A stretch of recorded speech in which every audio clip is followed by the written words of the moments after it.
Morning, সবাই কেমন আছো? প্রচণ্ড শরীর খারাপ, চোখ দেখো লাল এখনো হয়ে আছে। তো আমি আজ গেছিলাম মাছ বাজারে, কিছু মাছ নিয়ে এসেছি। চলো তোমাদের সাথে শেয়ার করি। চলো প্রথম পোটলাটা খুলে ফেলি, কি আছে দেখি। আছে পমফ্লেট মাছ। সেকেন্ড প্যাকেটে আছে, দাঁড়াও দেখাই, বোলা মাছ। থার্ড প্যাকেটে আছে, এক জায়গায় ঢালছি, এরকম কাতলা মাছ।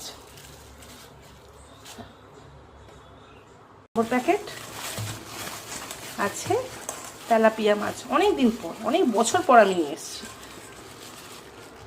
আর 5 নম্বর সবাইকারই আমার ঘরের প্রিয় খাবার, সেটা হচ্ছে মাছ, ইলিশ মাছ। বিশাল বড় না, পাইনি, বড় ছিলই না, ছোটোই ইলিশ মাছ। আর একটা জিনিস আছে আমার ফেভারিট, দাঁড়ান দেখাচ্ছি। আর এই জিনিসটা কে কে ভালোবাসো বলো। এটা হচ্ছে গুগলি, আমার ভীষণ ভালো লাগে। তো আজকে পেয়েছি বাজারে, অনেক দিন পর খুঁজে খুঁজে আজকে পেয়েছি, নিয়ে এসেছি। ব্যাস, চলো অনেক রকম মাছ নিয়ে এসেছি, এক সপ্তাহ তো চলবে। তো এগুলো পরিষ্কার করে ধুয়ে রেখে দিই, আবার পরে কথা হবে। টাটা।